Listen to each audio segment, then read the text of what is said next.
Hola, ¿qué tal? ¿Cómo están? Buenas noches, amados amigos y hermanos. Espero que estén bien, se encuentren muy bien, ¿verdad? Espero que del domingo hasta el día de hoy Dios les haya estado bendiciendo. Y bueno, pues en esta noche vamos a tener nuevamente la transmisión de nuestra reflexión bíblica acostumbrada el día miércoles, 8:30 de la noche. Esperamos que estén muy bien, ¿verdad? Nosotros estamos transmitiendo desde nuestra residencia, nuestro hogar en Infonavit, fraccionamiento Tlacotengo, en la ciudad de Fortín. Aquí es donde nosotros vivimos. Y bueno, hoy ha sido una noche de lluvia, una lluvia sabrosa, rica, ¿verdad? Ha refrescado bastante. Y bueno, espero que donde ustedes se encuentren el clima esté excelente, ¿verdad? Y la estén pasando de maravilla. El deseo de mi corazón es que Dios les bendiga mucho, que Dios bendiga sus vidas y que también a través de esta reflexión bíblica Dios bendiga sus vidas, Dios edifique sus vidas, hable a sus corazones como ha hablado en mi vida a través de su palabra. Y bueno, en esta mañana quisiera comentar, ¿verdad? Que en esta mañana estábamos platicando mi esposa y yo y salió un tema de conversación. Salió un tema de conversación del cual surgió la reflexión bíblica de este día. Desafortunadamente a veces en el mundo evangélico, ¿verdad? En el mundo cristiano evangélico, no todo lo que brilla es oro, ¿verdad? No toda la gente que es cristiana verdaderamente es cristiana, ni todo aquel que piense que tiene su salvación asegurada, verdaderamente, pues en el día final será arrebatado, ¿verdad? Y bueno, brevemente vamos a dar gracias a Dios, a poner este tiempo en manos del Señor. Señor, en esta noche te damos gracias, te bendecimos con todo nuestro corazón, te pedimos en esta noche que nos ayudes con esta reflexión bíblica y sobre todo que seas tú hablando, seas tú y tu palabra hablando, Señor, que seas tú, Padre, y seas tú, Espíritu Santo, hablando a nuestras vidas a través de tu poderosa palabra. Te pedimos que a través de tu palabra edifiques nuestras vidas espirituales y nos ayudes a crecer, a madurar y a santificarnos. Te damos gracias y te bendecimos en el nombre maravilloso de Jesús. Amén, amén y amén. Y bueno, como decía yo, bienvenidos en esta noche a todos los hermanos, amigos que nos están viendo y nos estarán viendo más adelante.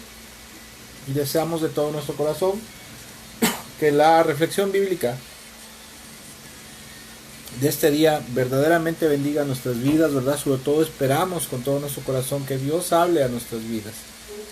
Y bueno, en esta noche, como base para esta reflexión bíblica, quisiera yo usar una escritura que se encuentra en el Evangelio de Mateo, en el capítulo 22, donde el Señor Jesús cuenta una parábola para ilustrar una realidad espiritual, ¿verdad? Que ha existido siempre a lo largo de los siglos, es una realidad, ¿verdad?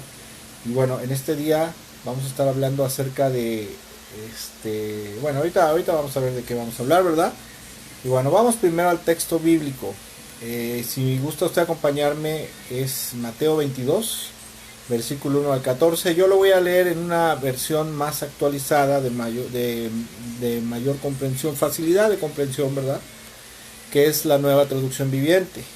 Y bueno, dice Mateo capítulo 22, versículo 1 al 14, ¿verdad? Dice lo siguiente: Jesús también les contó otras parábolas. Dijo: el reino del cielo también puede ilustrarse mediante la historia de un rey que preparó una gran fiesta de bodas para su hijo.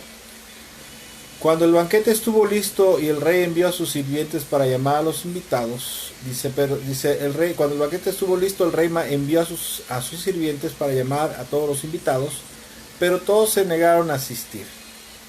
Entonces envió a otros sirvientes a decirles: la fiesta está preparada, se han matado los toros y las reses engordadas, y todo está listo, vengan al banquete. Versículo 5. Pero las personas a quienes había invitado no hicieron caso y siguieron su camino. Uno se fue a su granja, otro a su negocio. Otros agarraron a los mensajeros, los insultaron y los mataron. Versículo 7 dice lo siguiente: el rey se puso furioso y envió a su ejército para destruir a los asesinos y quemar su ciudad. Y les dijo a los sirvientes: la fiesta de bodas está lista y las personas a las que invité no son dignas de tal honor. Ahora salgan a las esquinas de las calles e inviten a todos los que vean. Entonces los sirvientes llevaron a todos los que pudieron encontrar, tanto buenos como malos, y la sala del banquete se llenó de invitados. Pero cuando el rey entró para recibir a los invitados, notó que había un hombre que no estaba vestido apropiadamente para una boda. Amigo, le preguntó, ¿cómo estás aquí sin ropa de bodas? Pero el hombre no tuvo respuesta, se quedó callado, ¿verdad?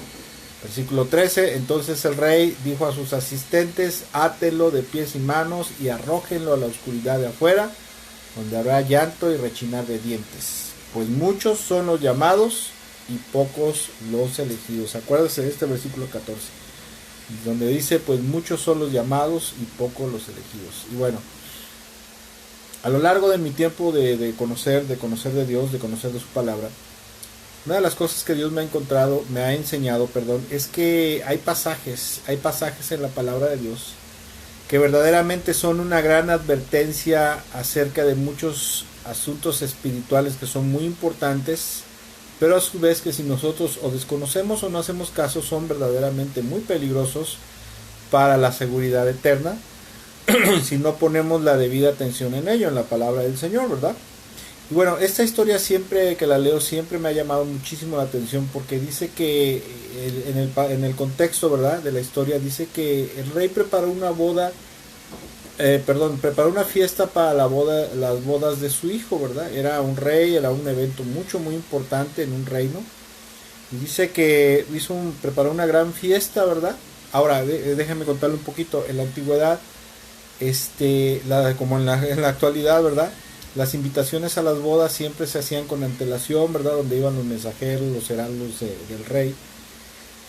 Y pues empezaban a proclamar, ¿verdad?, las plazas públicas y en otros lugares donde se congregaba la gente, el anuncio del rey, en el cual estaban invitando a la población para venir al palacio, ¿verdad?, si era la boda del príncipe, por ejemplo, pues hacían la invitación.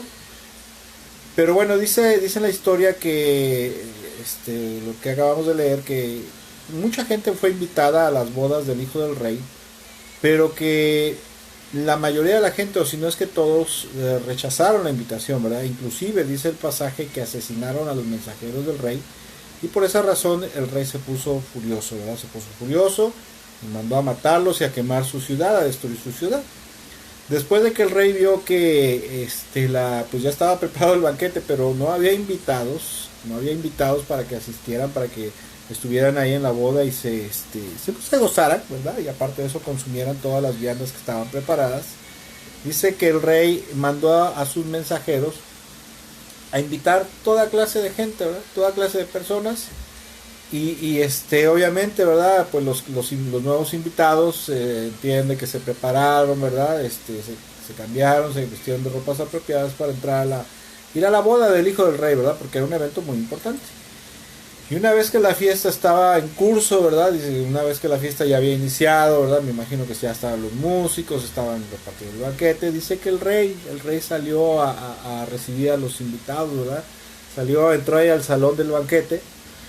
Y dice que cuando andaba dando una vuelta por ahí saludando a los invitados, de momento resulta que vio a un hombre que no estaba vestido de forma apropiada, de forma adecuada para una fiesta de tal importancia, porque era la fiesta de las bodas del hijo del rey, no era la boda de cualquier persona, ¿verdad? Y obviamente esta situación, ¿verdad?, le molestó, le incomodó mucho al rey. Y dice la historia que le pregunta, amigo, dice, ¿cómo entraste aquí de esta manera, verdad? ¿Cómo vienes mal vestido de esta manera a las bodas de mi hijo? Y dice que el rey se enfureció mucho y mandó que lo amarraran de pies y manos y lo expulsaran, lo echaran fuera a la oscuridad de la noche. Y sabe que esto es algo tremendo, porque al menos en Medio Oriente, dicen los historiadores, que una de las cosas a las cuales la gente más miedo le tenía era la oscuridad de la noche. Porque creían, ¿verdad?, que los demonios deambulaban ahí en medio de la oscuridad, en medio de las sombras de la noche, ¿verdad? Entonces tenían mucho miedo a la oscuridad de la noche. Y por eso también se dice que mucha gente en las casas en las noches dormía con una lámpara encendida para que no estuviera totalmente a oscuras, porque tenían mucho miedo, ¿verdad?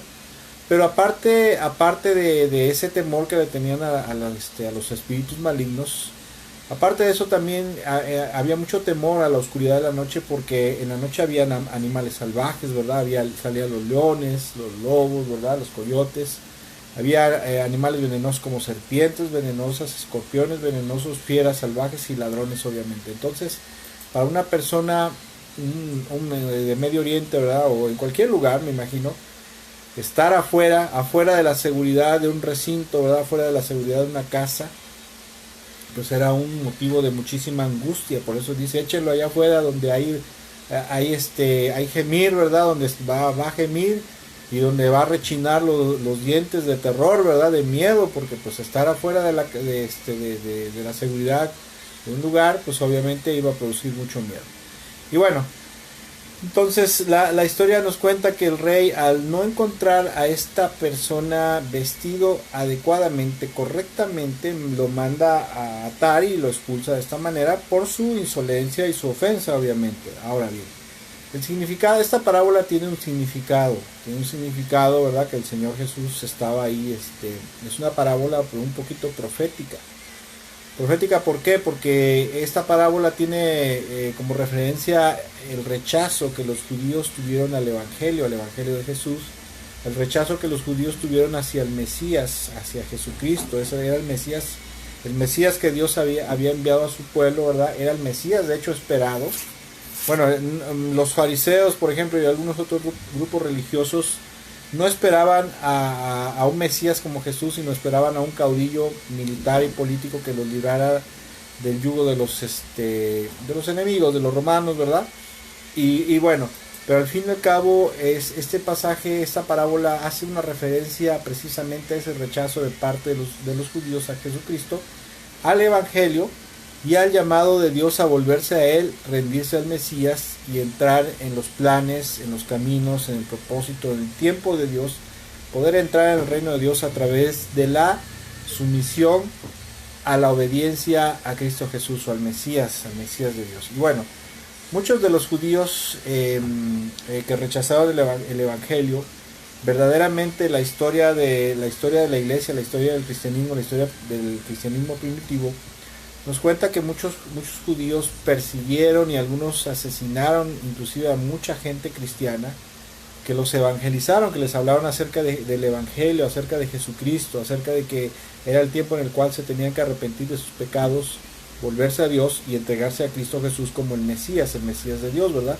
Rechazaron a Jesús como el Mesías y se negaron a entrar en el tiempo de ese tiempo de gracia de Dios.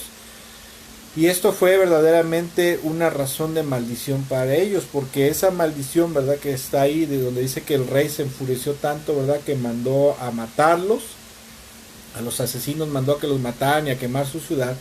Esta maldición verdaderamente se cumplió en el año 70 después de Cristo, cuando el emperador Vespasiano mandó a destruir la ciudad de Jerusalén por mano de su hijo Tito. Tito era uno de los generales, ¿verdad?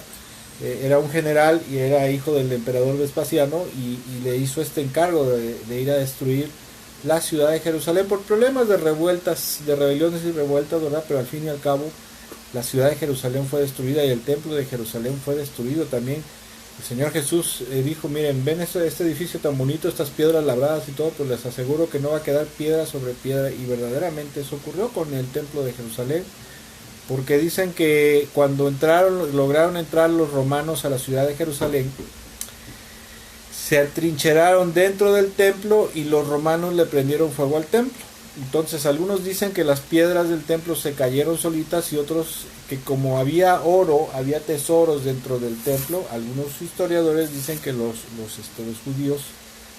romanos desmontaron las piedras del templo para tratar de sacar, ¿verdad?, de escarbar entre las ruinas todo el oro que se había fundido con el fuego, ¿verdad? Pero bueno, esta parábola que cuenta el Señor, verdaderamente esa maldición se cumplió. Entonces, como la mayoría de la nación de Israel rechazaron a Cristo Jesús como el Mesías de Dios, como el Mesías verdadero, entonces la palabra nos enseña que Dios decidió extender la invitación del perdón, la salvación y la vida eterna a través de la fe y obediencia en Cristo Jesús hacia los gentiles. ¿Quiénes son los gentiles? Bueno, todos aquellos que no pertenecen a la nación de Israel, ¿verdad?, al pueblo judío.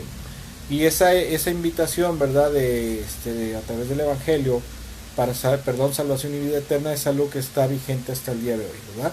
Entonces la Biblia nos enseña que como los judíos no quisieron, bueno, entonces Dios dijo, entonces le voy a llevar este ofrecimiento de perdón, salvación y vida eterna por la fe en Jesús a la gente que no pertenece al pueblo de Dios, o sea, a los gentiles, como acabamos de mencionar. Y bueno, la boda que habla la parábola, esa se refiere específicamente a un evento que va a ocurrir al final de los tiempos cuando Jesús regrese nuevamente a esta tierra, ¿verdad? Regrese primero que nada por su pueblo, ¿verdad? Y en Primera de Tesalonicenses, capítulo 4, nos habla la Biblia acerca del arrebatamiento de la iglesia, del arrebatamiento de los fieles cristianos, ¿verdad? Los muertos en Cristo fieles y los cristianos vivos fieles serán arrebatados y llevados en las nubes, ¿verdad? En los aires a encontrarse con el Señor. Y bueno, pero posteriormente a eso va a ocurrir un evento que se le conoce como las bodas del Cordero. Las bodas del Cordero, dice en Apocalipsis capítulo 19, verso 9, dice lo siguiente, dice, y el ángel me dijo, escribe esto. Está hablando el apóstol Juan, ¿verdad? En su libro, el Apocalipsis, como se le conoce, o Revelación. Dice, escribe esto, benditos son los que están invitados a la cena de la boda del Cordero. Y añadió, estas son palabras verdaderas que provienen de Dios. Dice, benditos los que están invitados a las bodas del Cordero, ¿verdad? Y este evento, bueno, por lo que podemos entender a través de la Escritura, será una fiesta, una ceremonia, donde todos aquellos que hayan sido levantados de la tierra, ¿verdad? En ese arrebatamiento, tanto vivos como muertos, la iglesia redimida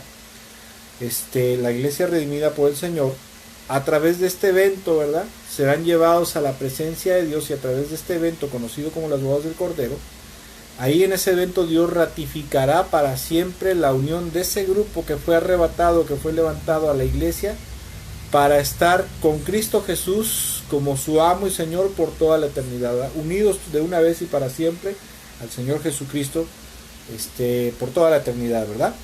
Pero acá en la parábola podemos ver que hay un problema, ¿verdad? La parábola es una enseñanza, ¿verdad? La parábola es una historia que se cuenta, ¿verdad? Es un símil, se le llama, es una historia que se cuenta para ejemplificar algo, ¿verdad? Y dentro de esta parábola hay un asunto, hay una situación real, verdadera, que ocurre y ha ocurrido a lo largo de los siglos en el cuerpo de Cristo, en la iglesia, ¿verdad? Y esto, el asunto que quiero comentar es que el invitado, ¿verdad? Entra el rey y encuentra uno de los invitados que no estaba vestido correctamente para las bodas. Ahora, ¿qué es esto? Bueno, esta situación, este evento con este invitado mal vestido, nos habla de que ha habido y a lo largo de los siglos en la iglesia, en el cuerpo de Cristo, ¿verdad?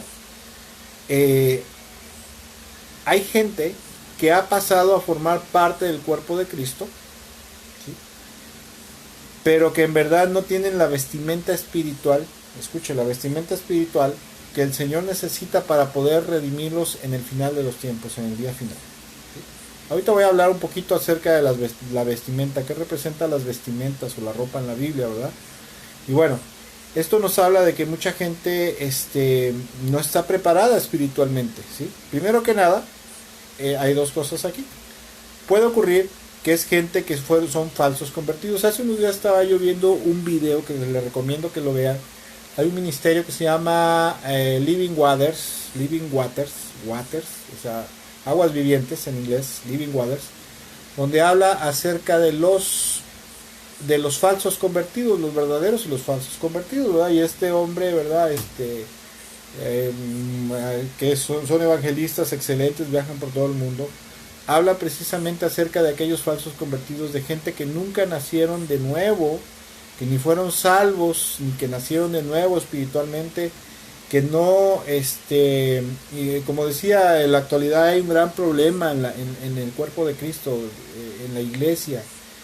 Y esto es que la predicación del evangelio sea distorsionado, sea prostituido, como se dice vulgarmente, ¿verdad? En el mundo cristiano, ¿verdad? Sea distorsionado, porque se le presenta un evangelio de bienestar, ¿verdad? De prosperidad a la gente, en el cual le dicen, acepta a Cristo en tu corazón y tu vida va a ser mejor, vas a estar en paz, gozoso, contento, feliz, Dios te va a bendecir, te va a prosperar, etcétera, etcétera.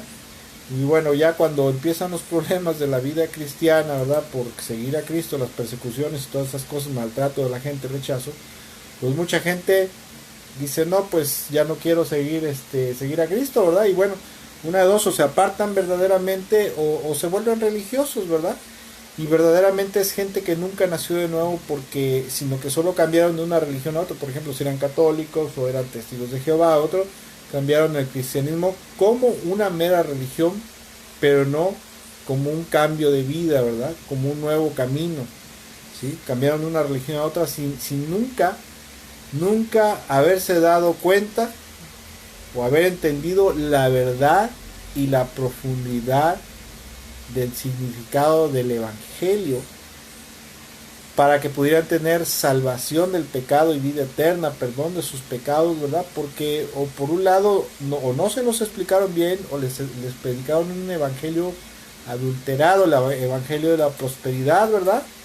O también les explicaron correctamente, pero esa gente nunca quiso acceder a las demandas que tiene el evangelio. El evangelio tiene demandas, tiene, por ejemplo, una de ellas es la sumisión y rendición total al Señor Jesucristo, ¿verdad? Como único Señor, único amo, único Salvador en sus vidas, para cumplir plena y totalmente la voluntad del Señor, ¿verdad? Otra de las demandas del evangelio es arrepentimiento total de todo mal camino, ¿verdad? Apartarse de todo mal camino. Y otra es la santificación, ¿verdad? La santificación va de la mano, muy de la mano con el arrepentimiento, es apartarse, ¿verdad? El arrepentimiento y la santificación van de la mano, ¿verdad? Están unidos. Y pues no quisieron acceder, ¿verdad? No quisieron cambiar de forma de vida, ni se quisieron someter totalmente al Señor, a Cristo Jesús. Por lo tanto, esto hizo que no nacieran de nuevo, que no fueran regenerados espiritualmente, y a lo mejor hicieron la famosa oración del pecador, ¿verdad? Donde yo me arrepiento, Señor, y te confieso como Señor y Salvador, y yo creo en ti, etc. Y usted sabe de lo que le hablo, ¿verdad? Pero verdaderamente nunca fueron regenerados espiritualmente. Su naturaleza espiritual interna, ni su mente, ni su corazón, ni su conciencia fueron renovados por el Espíritu de Dios, ¿verdad? No fueron renovados por el Espíritu Santo, ni lavados por la sangre de Cristo, ¿verdad? ¿Sí? Nunca quisieron cambiar, no nacieron de nuevo y por lo tanto solamente son religiosos. Simplemente, gente religiosa, evangélica, pero no son gente nacida de nuevo, ¿verdad? No son gente salva de verdad. O lo segundo que puede pasar, ¿verdad? Con esta gente que no... porque este hombre mal vestido, ¿verdad? Para ese evento, para las bodas, representa a este tipo de gente, ¿verdad? ¿Sí? Es gente, ¿verdad? Que no quisieron acceder a esas demandas, a otras demandas del evangelio, como por ejemplo fidelidad y obediencia total a Cristo Jesús, ¿verdad?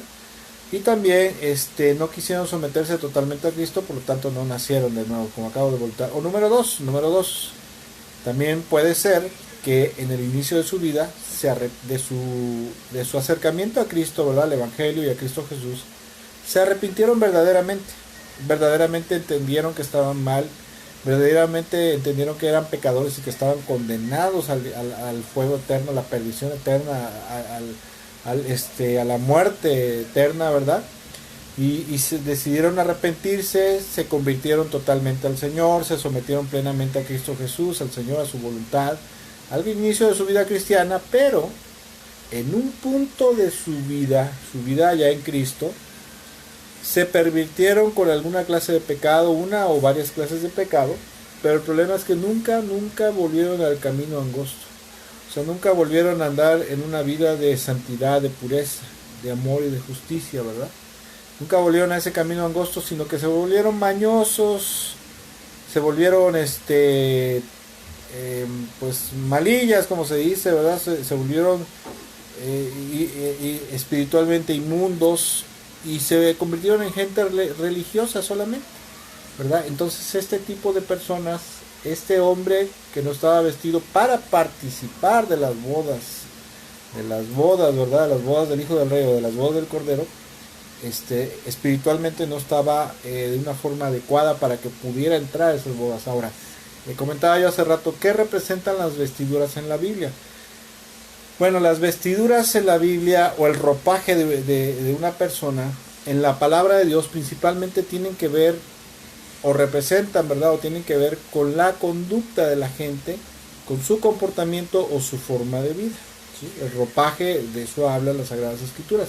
La ropa en algunos pasajes bíblicos es un tipo y figura simbólica de algo, representa algo, y en este caso las vestiduras, generalmente el ropaje en la Biblia representa la conducta, el comportamiento y la forma de vida de las personas. Y escucha lo que dice Apocalipsis capítulo 16, versículos 6 al 8, que habla acerca de ese evento de las bodas del Cordero, cuando la iglesia sea arrebatada y vaya al cielo, a la presencia del Señor, a la presencia de Dios, donde en ese momento, en ese evento, ese grupo que fue redimido de fieles cristianos, la primera resurrección como se le conoce, quedaremos unidos totalmente y para siempre con el Señor, eternamente y para siempre, y nunca volveremos a salir de su presencia, sino que en ese entonces ya estaremos totalmente santificados, purificados y glorificados, ¿verdad? Y estaremos con un cuerpo glorificado en su presencia y totalmente limpios y puros de pecado. Bueno, dice Apocalipsis capítulo 19, versos 6 al 8, dice lo siguiente: y oí también algo como las voces de mucha gente, como el sonido de una cascada y de fuertes truenos. Decían: aleluya, porque ha comenzado a gobernar el Señor nuestro Dios Todopoderoso. Alegrémonos y llenémonos de gozo y démosle gloria, porque ha llegado el momento de las bodas del Cordero. Su esposa se ha preparado y se le ha permitido vestirse de lino fino. Estoy leyendo la versión Dios habla hoy. Versículo 8, y se le ha permitido vestirse de lino fino, limpio y brillante, porque ese lino es la recta conducta, ese lino representa la recta conducta del pueblo de Dios. Otras versiones dicen las acciones justas del pueblo de Dios. Escuchen, Dios en su palabra enseña que el pueblo de Dios, por decirlo así, espiritualmente hablando, debería estar vestido de lino fino, blanco y resplandeciente, que representa la recta conducta, y así literalmente con todas sus palabras, la recta conducta, la vida justa, ¿sí? De justicia, de practicar la justicia de Dios, que todo el pueblo de Dios, que toda la iglesia en la cual deberíamos de vivir, ¿sí? Deberíamos de vivir, ¿sí? El problema es que la realidad, que en el mundo cristiano, en el mundo evangélico, mucha gente evangélica cristiana, ¿verdad? En verdad no están preparados espiritualmente o sea, no están vestidos con esa santidad, con esa pureza, con esa renovación espiritual en sus vidas. Por las razones que dijimos, ¿verdad? Porque bien no quisieron, les predicaron mal el evangelio y pues solamente se volvieron religiosos como los fariseos, ¿verdad? O bien entendieron pero no quisieron cambiar, o bien cambiaron pero en cierta etapa de su vida se contaminaron de pecado, se metieron en pecado, pero no se arrepintieron ni regresaron al camino angosto, ¿verdad? Hay mucha gente, la realidad es que hay mucha gente dentro del mundo evangélico, dentro del cuerpo de Cristo, que están así. Espiritualmente no están bien vestidos con la recta conducta, con el lino fino, blanco y resplandeciente, ¿sí? Eso es una realidad. No me lo estoy sacando de la manga, es algo que dice la palabra de Dios. La palabra de Dios lo dice y también en la práctica lo podemos ver. Esta reflexión bíblica nació de comentarios que a veces se escucha uno, ¿verdad? De gente que es cristiana, o nos decimos que somos cristianos, pero que somos mañosos, sinvergüenzas, ¿verdad? Por ahí alguien hace tiempo me contaba de una persona cristiana, ¿verdad? Que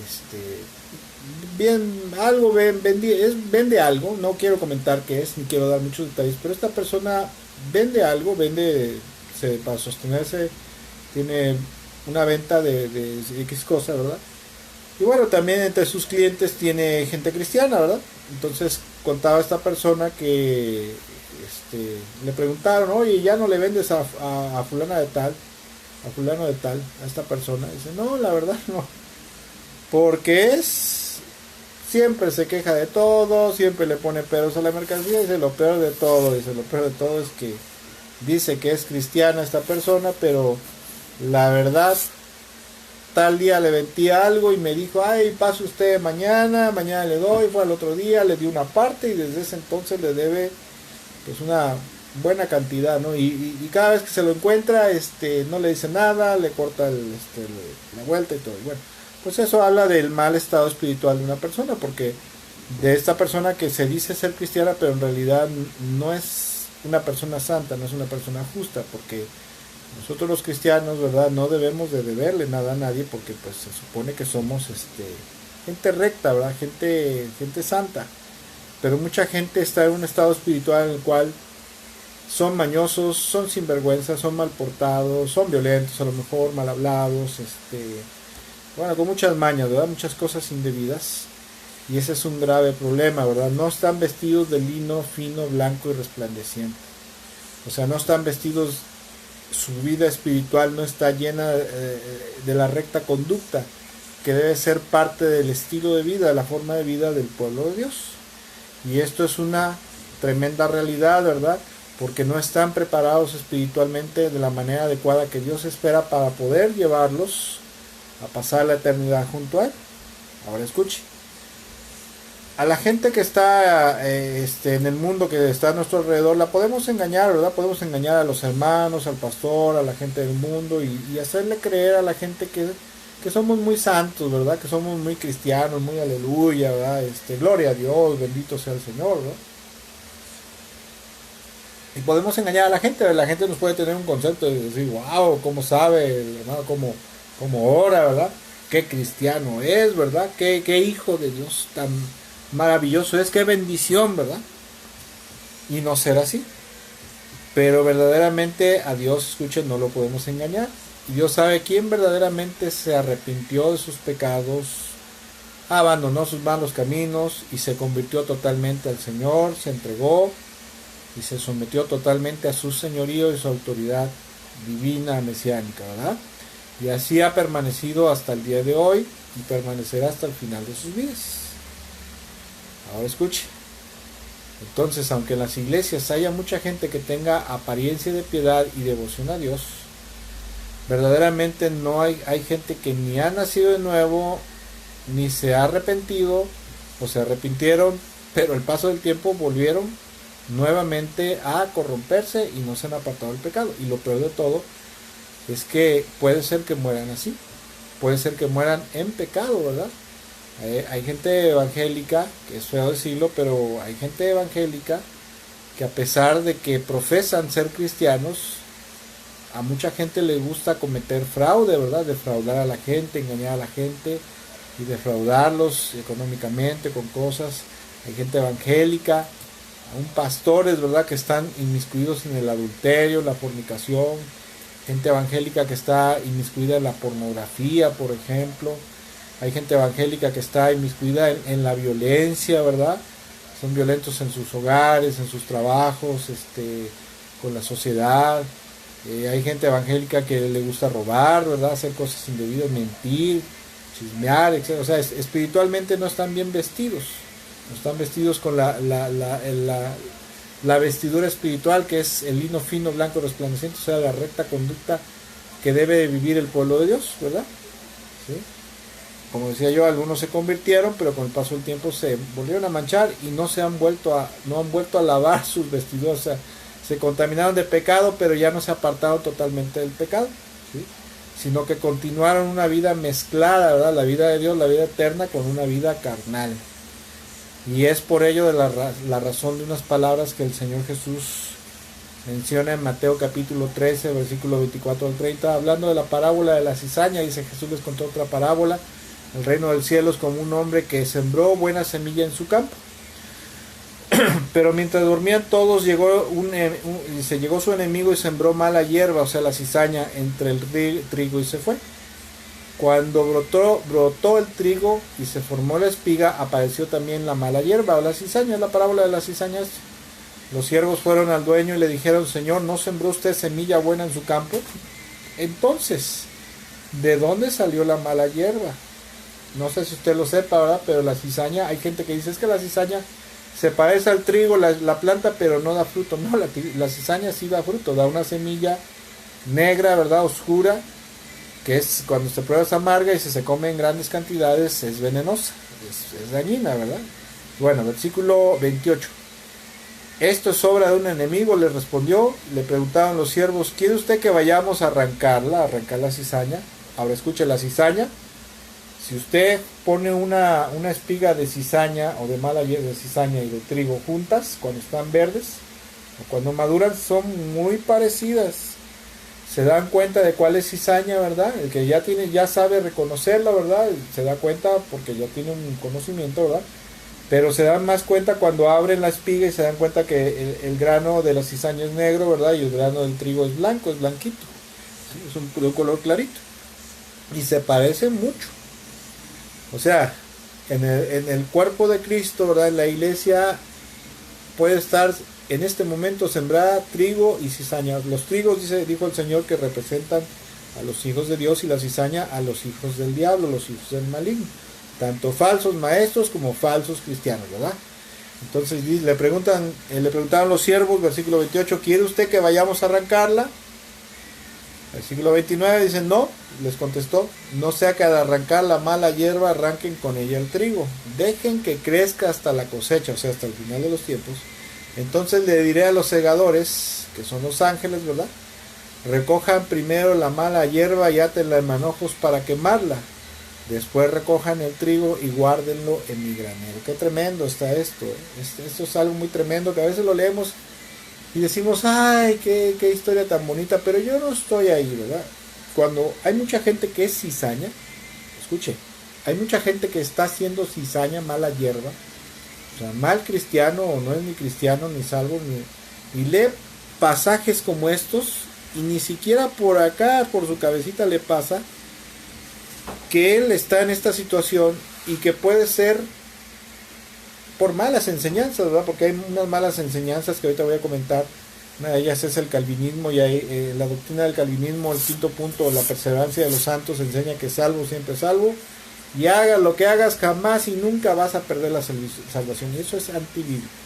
No tengo tiempo para explicar y ni rebatir esto, ¿verdad? Porque hay citas bíblicas y nosotros tenemos estudios bíblicos que para refutar las falsas doctrinas, las herejías evangélicas actuales, ¿verdad? Pero no tengo tiempo para eso.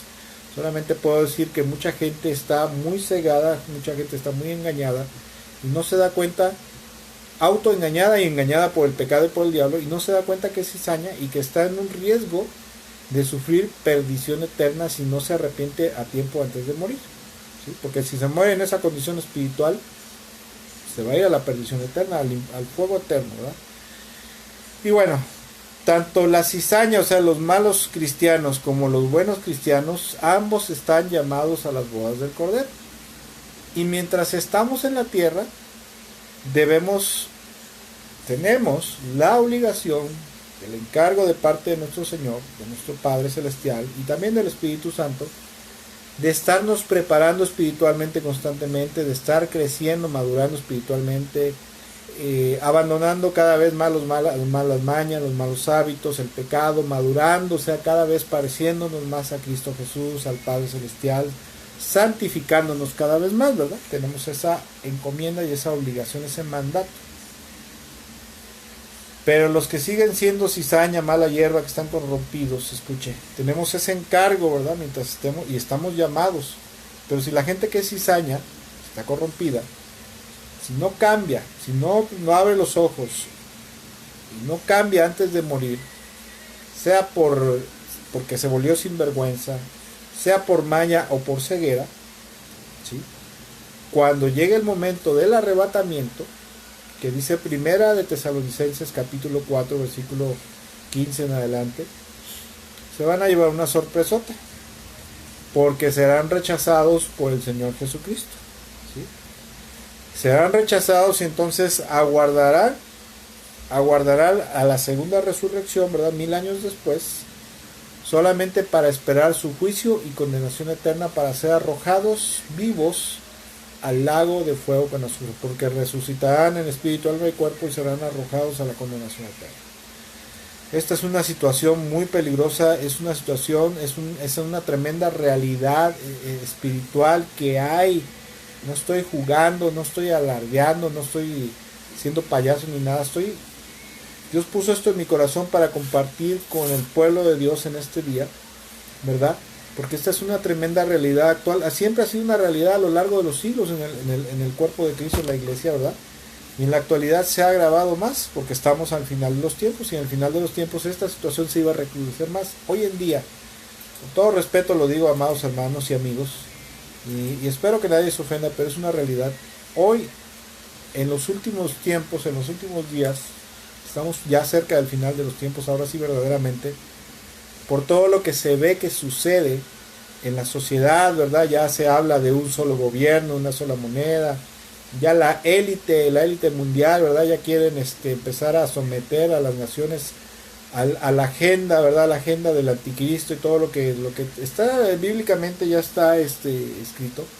Ahora sí ya estamos cerca, estamos en esa generación que dijo el Señor, que cuando se vieran todas estas cosas que estamos viviendo, dice, no se acabaría esta generación antes de que viniera el fin.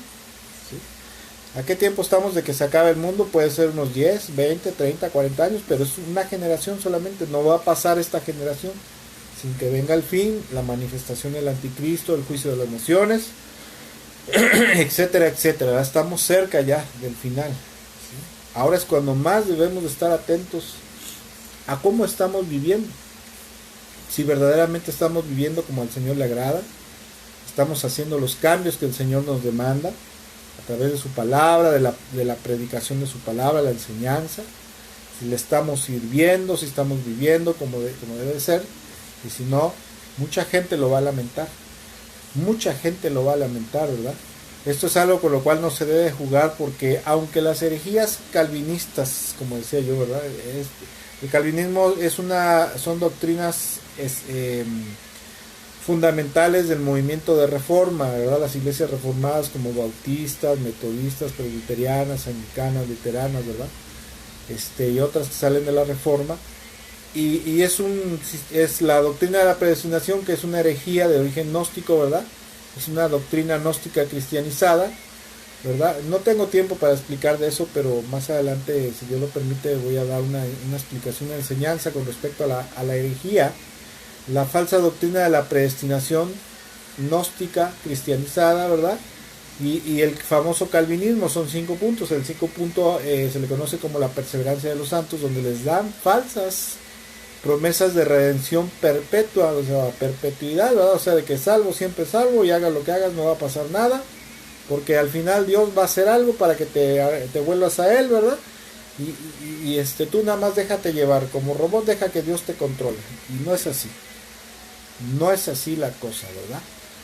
Porque Dios en su palabra, ¿verdad?, en diversos pasajes nos enseña que la salvación es algo que nosotros tenemos la obligación, agarrados de la mano del Señor, de cuidar, de acrecentar, porque si no, de lo contrario, si no lo hacemos, podemos ser desechados del reino de los cielos. Quisiera terminar, y escuche lo que al final de esa parábola el Señor cuenta, ¿verdad? El Señor dice ahí, quiero compartir unas escrituras finales, ¿verdad? Pero ahí mismo en la parábola esa de las bodas del reino, ¿verdad? El Señor Jesucristo en el versículo 14 dice lo siguiente, algo muy importante, muy interesante. Versículo 14, ¿verdad? Dice, porque muchos son los llamados, pero pocos son los elegidos. Esta palabra elección no es como la maneja el calvinismo de la famosa elección incondicional, ¿verdad? Los que están predestinados son los elegidos y los escogidos. Ya vuelvo a repetir, la predestinación es una doctrina de origen gnóstico, que los mal llamados padres de la iglesia, que eran gnósticos cristianizados, ¿verdad?, meten a la iglesia católica. Después Lutero y todos los hombres de la reforma, Calvino, Zwingli, la rescatan del catolicismo, ¿verdad?, esa herejía gnóstica de la predestinación, y ellos dicen que si alguien está predestinado por Dios desde antes de la fundación del mundo para salvación, pues es de los elegidos, y si no, pues estás condenado a la perdición eterna porque no eres de los predestinados. Pero es otra cosa, ¿verdad? Aquí los elegidos habla de aquella gente que cumple con los requisitos que Dios nos muestra en su palabra, primero que nada para poder ser perdonados, poder ser salvados. ¿verdad? Y poder ser redimidos, regenerados espiritualmente, nacer de nuevo y ser salvos del pecado, ¿verdad? Si la gente cumple el requisito del llamado del Evangelio del arrepentimiento, de volverse a Dios y de entregarse a Cristo para obedecerlo, fielmente hacerlo de uno, o sea, aceptarlo y recibirlo en su corazón como su amo y Señor, y efectivamente cumplirlo, entonces uno será salvo, salvo del pecado, de la condenación eterna, ¿verdad? Pero también aquí estamos hablando de las bodas del Cordero, ¿verdad? El Señor dice en su palabra, dice, muchos son los llamados. En el cuerpo de Cristo todos están llamados a participar de las bodas del Cordero, o sea, de la unión eterna, de aquel grupo que será redimido, será levantado, arrebatado de la tierra para ir a la eternidad con Dios, con el Señor. Dice, muchos son los llamados, pero pocos serán los elegidos, o sea, poca será la gente que verdaderamente cambió, se santificó, maduró espiritualmente y se mantuvo fiel hasta el final de su vida. Y es o sea, no es algo que digamos nosotros los predicadores de la palabra, es algo que dijo que dijo Dios el Hijo de Dios, el Rey de Reyes y Señores de Señores. Muchos son los llamados, pero pocos serán los elegidos, o sea, los aceptados. Esto es como cuando va un jovencito a una universidad, ¿verdad? Y presenta un examen de admisión.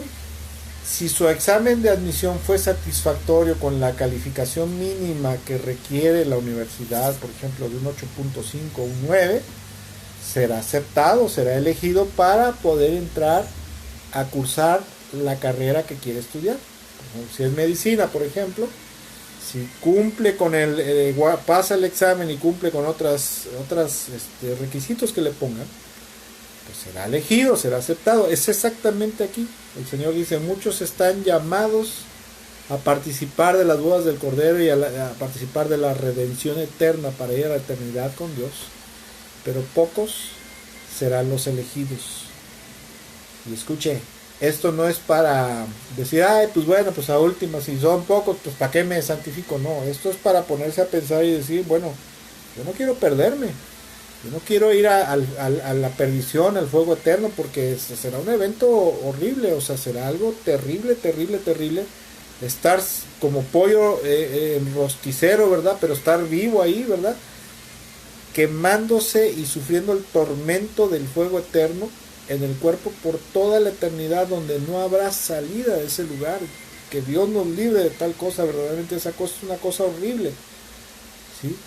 Pero en vista de esto, nosotros debemos de decirle al Señor, Señor, ayúdame por favor. Primero que nada, ábreme los ojos, ¿verdad? Permíteme ver si habrá camino de perversidad en mí que yo no me haya dado cuenta, Señor. Ayúdame, y si yo ya me pervertí o no he nacido de nuevo, ¿verdad? O me arrepentí, pero ahora estoy caminando chueco, pues ayúdame a enderezar el camino, a entrar, volver al camino angosto. Y Dios es bueno, el Señor lo va a hacer, ¿verdad? De hecho, ese tipo de oraciones son las que Él contesta inmediatamente, ¿verdad? Te muestra y te ayuda a que te santifiques, a que cambies. Quiero compartir unas últimas escrituras, ¿verdad? Unas palabras finales para qué es lo que podríamos hacer en este caso. Si es que fuera nuestro caso de que estamos perdidos en esta vida, ¿verdad? Vivimos en perdición. Efesios capítulo 4, verso 17 al 32. Dice Dios en su palabra, dice el apóstol Pablo, ¿verdad? Guiado y inspirado por el Espíritu de Dios. Dice, con la autoridad del Señor digo lo siguiente: ya no vivan como los que no conocen a Dios. Haga de cuenta que Dios está hablando en este momento a través de su palabra. Si usted lo está escuchando, le pido con todo mi corazón, los que están escuchando ahorita y lo escucharán más adelante, de verdad les pido, les ruego, les suplico en el nombre de Jesús que pongan atención a esto. Dice, con la autoridad del Señor digo lo siguiente: ya no vivan como los que no conocen a Dios, porque ellos están irremediablemente confundidos. Tienen la mente llena de oscuridad. ¿Sí? Vagan lejos de la vida que Dios ofrece. O sea, ¿cuál es la vida? La vida eterna. Porque cerraron la mente y endurecieron el corazón. Ojo con cerrar la mente y endurecer el corazón hacia Dios. Mucho cuidado con esto. Hay mucha gente que se vuelve orgullosa, necia, terca y dice, no, que a mí que no me digan que tengo que cambiar. Bueno, lo puedes lamentar gravemente por toda la eternidad. Versículo 19 se habla de la gente que rechazó el evangelio, dice, ya no vivan como ellos, dice, porque han perdido la vergüenza, viven para los placeres sensuales y practican con gusto toda clase de inmundicia, toda clase de impureza. Por eso, dice, pero eso no es lo que ustedes aprendieron acerca de Cristo, ¿sí? Ya que ahora han oído sobre Jesús y han conocido la verdad que procede de él, entonces desháganse de su vieja naturaleza pecaminosa, del viejo hombre, como se llama, ¿verdad? También, y de su antigua manera de vivir que está corrompida por la sensualidad y el engaño, o sea, por las concupiscencias, por el pecado, por el error, ¿verdad? Versículo 23. En cambio, dejen que el Espíritu les renueve los pensamientos y las actitudes. Y fíjense cómo dice, dejen que el Espíritu Santo los influya para que ustedes cambien su modo de pensar y su modo de vivir, ¿verdad? Sus actitudes que tienen. Versículo 24, pónganse la nueva naturaleza creada para ser a la semejanza de Dios, quien es verdaderamente justo y santo. Y aquí en Efesios le está hablando a gente evangélica, a gente cristiana, el apóstol. Le está diciendo, ya aparten, o sea, ya dejen las maldades, dejen el pecado y vístanse de la nueva naturaleza, ¿verdad? O sea, de esa nueva vida en Cristo, una vida de santidad, de justicia, de amor, ¿verdad? Una vida de verdad, de humildad, la vida eterna de Dios en Cristo, ¿sí? Pónganse la nueva naturaleza creada para ser a la semejanza de Dios, quien es verdaderamente justo y santo. Así que dejen de decir mentiras. Digamos siempre la verdad a todos porque nosotros somos miembros de un mismo cuerpo. Además, no pequen al dejar que el enojo los controle. No permitan que el sol se ponga mientras siguen enojados porque el enojo da lugar al diablo. Versículo 28. Si eres ladrón, deja de robar, ¿verdad? Si eres ladrón, deja de robar. Si eres mentiroso, deja de mentir. Si eres chismoso, deja de andar de chismoso. Si eres violento, deja de andar de violento, ¿verdad? Si eres fornicario, ¿verdad? Andas ahí fornicando, teniendo relaciones fuera del matrimonio o antes del matrimonio. Deja de hacer eso, ¿verdad? Punto y seguido.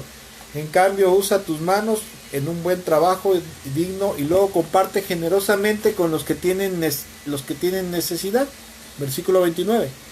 No empleen un lenguaje grosero ni ofensivo, o sea, que ninguna palabra corrompida salga de su boca, nada es que aquí en el estado de Veracruz, ¿verdad? Dicen que las picardías son como los buenos días, nada de eso, ninguna palabra impura, corrompida debe salir de nuestra boca, ¿sí?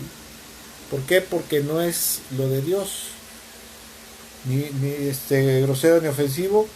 Que todo lo que digan sea bueno y útil a fin de que sus palabras resulten de estímulo para quienes las oigan. Versículo 30 dice, no entristezcan al Espíritu Santo de Dios con la forma en que viven. Recuerden que Él los santificó como suyos, los identificó como suyos y así les ha garantizado que serán salvos el día de la redención. Hago un comentario, ¿el Espíritu Santo se puede perder también? Sí. Aunque el calvinismo, ¿verdad?, la predestinación diga que una vez que fuiste sellado por el Espíritu Santo nunca lo vas a perder, la Biblia enseña que sí. En la vida de Saúl, la Biblia nos enseña que Saúl, por terco, rebelde y necio, el Espíritu Santo lo abandonó y después Dios mandaba un demonio para atormentarlo y para que se endemoniara. ¿Por qué? Porque ya estaba vacío del Espíritu Santo. Se puede perder la presencia del Espíritu Santo por una pecaminosidad empedernida, terca y necia, que llega el momento que la gracia de Dios acaba y el Señor te desecha. El Padre Celestial te desecha. Eso está en Juan capítulo 15. Versículo 31, líbrense de toda amargura, furia, enojo, palabras ásperas, calumnias y toda clase de mala conducta. Líbrense de esto. Por el contrario, sean amables unos con otros, sean de buen corazón y perdónense unos a otros tal como Dios los ha perdonado a ustedes por medio de Cristo. Efesios capítulo 5, versículo 1 al 15 dice lo siguiente. Por lo tanto, imiten a Dios en todo lo que hagan porque ustedes son sus hijos queridos. Imitemos a Dios. ¿Y cómo vamos a imitar a Dios? Pues leyendo la Biblia. Lea usted su Biblia porque es otro gran problema. Mucha gente, el único día a veces que lee la Biblia es el domingo. Eso sí la lleva, y si no, pues nada más la proyectan, ¿verdad? Discúlpeme, y si alguien se molesta, pues ni modo, lo siento mucho, pero la verdad es que mucha gente evangélica se puede pasar 2, 3, 4, hasta 5 horas o más en la noche, en la madrugada, en el día, viendo las redes sociales, Facebook, Twitter, TikTok, Instagram, ¿verdad? Perdiendo el tiempo ahí en su celular, en su dispositivo electrónico, y no son capaces ni siquiera de leer la palabra de Dios porque ahora se puede descargar en los teléfonos. Hay aplicaciones, una se llama My Eastword, muy buena, se la recomiendo. Ni siquiera pueden leer la Biblia 10 minutos, 15, 30 minutos, ¿verdad? Pero sí son capaces de pasársela dilapidando su tiempo 3 o 4 horas en las redes sociales. Ahí sí, ni la cabeza les duele, ¿verdad? ¿Y cómo vamos a imitar a Dios? Pues si no conocemos la palabra de Dios, ¿cómo lo vamos a imitar, verdad? Hay que leer la Biblia, versículo 2. Vivan una vida llena de amor, siguiendo el ejemplo de Cristo. Él nos amó y se ofreció a sí mismo como sacrificio por nosotros, como un aroma agradable a Dios. Que no haya ninguna clase de inmoralidad sexual, impureza, ni avaricia entre ustedes. Hay gente que es más avariciosa, gente evangélica, ¿verdad? Que trabajan y quieren acumular y acumular y acumular y no compartir con nadie, ¿verdad? Trabajan para acumular, pero al fin y al cabo para sí mismos y ni siquiera lo comparten, ¿verdad? ¿Está mal trabajar, ser esforzado en tu trabajo? No, lo malo es cuando se vuelve algo enfermizo, ¿verdad? Que trabajas y trabajas y trabajas y trabajas porque pues nada más quieres trabajar y ya, y acumular. Dice, ni avaricia entre ustedes, tales pecados no tienen lugar en el pueblo de Dios. Los cuentos obscenos o los chistes vulgares, ¿verdad? Obscenos, las conversaciones necias y los chistes groseros no son para ustedes. En México, ¿verdad? Hay algo que se le conoce como albures, como chistes colorados o de doble sentido, ¿verdad? Nada de eso es parte del pueblo de Dios. Ni palabras, ni groserías, ¿verdad? Palabras altisonantes o groseras, nada de eso. Dice, en cambio que haya una actitud de agradecimiento a Dios. Pueden estar seguros, versículo 5, de que ninguna persona, escucha lo que dice, inmoral, que la inmoralidad, por ejemplo, los de los principales, el adulterio, la fornicación, que son relaciones sexuales antes del matrimonio, fuera del matrimonio, ¿verdad? Pornografía, zoofilia, bestialismo, sadomasoquismo, etcétera, etcétera. Perversiones sexuales. Dios hizo la sexualidad solamente para ser llevada a cabo dentro del marco del matrimonio, y eso obviamente con pureza, con limpieza, ¿verdad? Espiritualmente hablando, dice, pueden estar seguros de que ninguna persona inmoral, impura o avara heredará el reino de Cristo y de Dios. Ninguna persona de este tipo, ni inmoral, ni impura o avara, va a entrar al reino de los cielos. Nadie. Dios dice que no. Pues el avaro es un idólatra que adora las cosas de este mundo. Hay gente que quiere acumular y acumular y acumular para tener muchas cosas en el mundo. No está mal tratar de vivir bien. Lo malo es cuando se vuelve una actitud codiciosa en la vida de las personas. Eso es maligno. Versículo 6 dice, no se dejen engañar por los que tratan de justificar esos pecados, porque el enojo de Dios caerá sobre todos los que lo desobedecen. No participen en las cosas que hace esa gente, pues antes ustedes estaban llenos de oscuridad, pero ahora tienen la luz que proviene del Señor. Por lo tanto, vivan como gente de luz. Pues esa luz que está dentro de ustedes, dice aquí la palabra, dice versículo 9, pues esa luz que está dentro de ustedes produce solo cosas buenas, rectas y verdaderas. Averigüen bien lo que agrada al Señor, no participen de las obras inútiles de las tinieblas, de la maldad, y la oscuridad. Al contrario, sáquenlas a la luz. No andemos apapachando nuestro pecado, ¿verdad? Ay, que no se entere el pastor, que no se entere la de fulano perengano, no, sácalo, confiésalo, arrepiéntete y apártate de eso, y alcanzarás gracia y favor de parte de Dios y de parte de la gente. Versículo 12 dice, es vergonzoso siquiera hablar de las cosas que la gente malvada hace en secreto, refiriéndose principalmente a la inmoralidad, ¿verdad? Versículo 13, no obstante, sus malas intenciones se descubrirán cuando la luz las ilumine, porque la luz hace todo visible. Por eso se dice, despiértate tú que duermes, levántate de los muertos y Cristo te dará luz. Así que tengan mucho cuidado de cómo viven, no vivan como necios, sino como sabios. Muchísimo, pero muchísimo cuidado, mis amados hermanos, ¿verdad? Con esta situación, ¿verdad? ¿Cómo se llama? De estar viviendo impuramente, mal vestidos espiritualmente delante de Dios. Porque cuando venga el tiempo de las bodas del Cordero, téngalo por seguro que esa gente será desechada del reino de Dios y será enviada al tormento eterno, al final de los tiempos.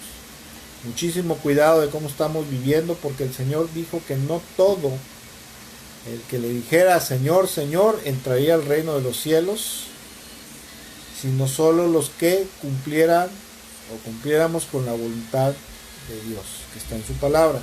Esto es Mateo 7:21. Y no sea que un día, ¿verdad?, al final de los tiempos, ya sea al morir o cuando Cristo Jesús venga y nos encuentre vivos todavía, ¿verdad?, o ya estemos muertos, esperemos aguardando la resurrección de los cuerpos de los muertos, ¿verdad?, nos llevemos una sorpresota de la cual ya no haya remedio ni salida. Tengamos muchísimo cuidado en cómo estamos viviendo. Y aunque probablemente digamos que estoy bien, ¿verdad?, aún así pidamos una segunda opinión a alguien, una segunda opinión sincera y sin rodeos. Mira, hermano, mira, hermana, mira, pastor, mira, esposo, esposa, quiero que me digas si como estoy viviendo estoy bien o estoy viviendo mal. Es mejor enterarse de la verdad que morir engañado e ir a parar a la perdición eterna. Y sobre todo, como mencionaba yo hace rato, acuérdese de esto. En la iglesia, muchos son los llamados, o sea, todos están llamados a las bodas del Cordero, pero pocos los elegidos, o sea, pocos los que serán aceptados por Dios. Y esperemos, no porque sea una casualidad, vaya a ser por casualidad, ¿verdad?, o por sorteo, porque no es así, sino que esforcémonos para ser de los elegidos, de los aceptados por el Señor, para ser tenidos por dignos de ser arrebatados en aquel día, porque si no, de lo contrario, la vamos a pasar mucho, pero muchísimo, muy mal por el resto de la eternidad, en la muerte eterna, la separación eterna de Dios, en el sufrimiento eterno. No hay salida de ahí, no se podrá salir, porque una persona que pase al otro mundo en la condición de pecado todavía, al otro mundo, al mundo espiritual, al reino de los cielos, se va a quedar así por la eternidad. Porque una de las características del mundo eterno es que todo es eterno, o sea, es inmutable, no cambia. En este mundo tenemos la posibilidad del mundo natural de cambiar, de variar las cosas. Aquí sí se puede. La naturaleza de este mundo, la naturaleza espiritual de este mundo sí se puede, pero en el mundo eterno no se puede. Quien pase a la eternidad con salvación y vida eterna, se quedará con salvación y vida eterna por toda la eternidad. Y quien pase todavía con pecado en su vida, así se va a quedar por toda la eternidad. Por lo tanto, no podrá entrar al reino celestial, a la nueva Jerusalén, a la eternidad con Dios. No estoy jugando, no estamos jugando, Dios no está jugando, ¿verdad? No juegue usted, ¿verdad? Ni tampoco juegue con el pecado ni con el diablo. Pues bueno, con esto quisiera terminar, ¿verdad? Le agradezco mucho a todos los amigos y hermanos que nos estuvieron viendo y que nos estarán viendo hasta por llegar. Muchas gracias por llegar hasta el final de este video, de esta transmisión. A todos los que nos están viendo, nos estarán viendo, que Dios me los bendiga mucho. El propósito de esta reflexión bíblica es hacernos conciencia y recordar estas palabras del Señor, que dice que muchos son los llamados, pero pocos serán los escogidos, y procuremos ser de los escogidos. ¿Quiénes son los escogidos? Los que cumplen con la voluntad del Padre Celestial, con la voluntad de Dios que está en su palabra. Como dijo el Señor, no todo el que me llama Señor, Señor va a entrar al reino de los cielos, sino solamente los que cumplen con la voluntad de mi Padre que está en los cielos. Debemos de cumplir.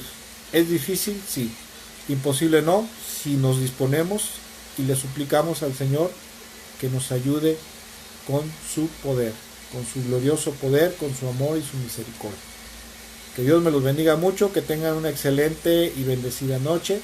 Si el Señor lo permite y nos presta vida todavía, nos vemos el domingo Nosotros, ¿verdad? Hacemos el servicio a las 11 de la mañana en la casa de oración, nuestra casa de oración donde nos reunimos para hacer culto en Infonavit Santa Margarita, en la calle 1, número 1A, esquina Avenida de Isborama, ¿verdad? Ahí al final, al inicio del muro de Iglesia Cristiana La Fuente, ahí está fijada la ubicación, ¿verdad? Para llegar a través de Google Maps. Puede usted llegar algún día que guste visitarnos. Somos un ministerio de sana doctrina verdaderamente.